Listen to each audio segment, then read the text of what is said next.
করতে হবে, কারণ আমরা শুধুমাত্র একটি বিল্ডিং এর মাধ্যমে আমরা কিশোরগঞ্জবাসী খুশি নয়, আমরা একটি অত্যাধুনিক হাসপাতাল ব্যবস্থা চাই।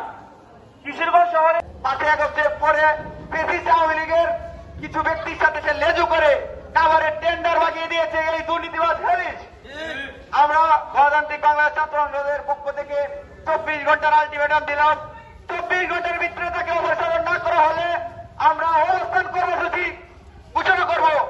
এই দুর্নীতিবাজ হেলিস, যাকে আমরা নাম দিয়েছি গডফাদার হেলিস, তার জন্য হয়রানির শিকার হয় তারই এক সহকর্মী এই হসপিটালের একজন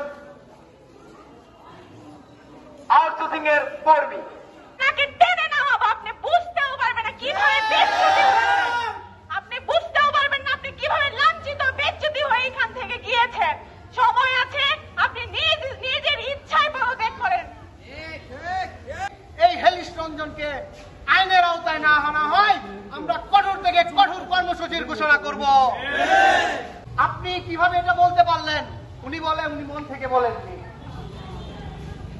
তো আপনারা দেখেছেন কিভাবে আমাদের মেডিকেল কলেজকে এই পরিচালক বাপদাদা সম্পত্তি বানিয়ে রেখেছিল।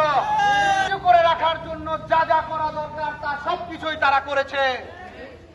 আমাদের জেলার রোগীদের সেবা দেওয়ার জন্য যা করা প্রয়োজন তা কিছুই করে নাই। আমাদের জেলার রোগীদেরকে সুস্থ চিকিৎসা দেওয়ার জন্য যা করার প্রয়োজন তা কিছুই করে নাই।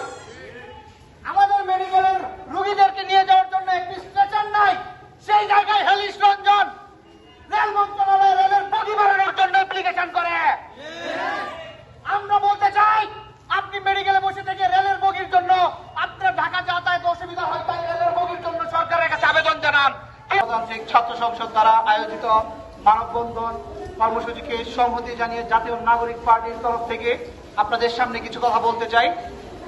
আজকের বাংলাদেশ গণতান্ত্রিক ছাত্র সংসদের যে সদস্যরা এখানে দাঁড়িয়েছে যে দাবি নিয়ে, সেই দাবি সম্পূর্ণ যৌক্তিক। আজকে এই কিশোরগঞ্জ মেডিকেল কলেজের এই দুরবস্থার জন্য দায়ী মেডিকেল প্রশাসন। দৈনিক আজকের বাংলা .net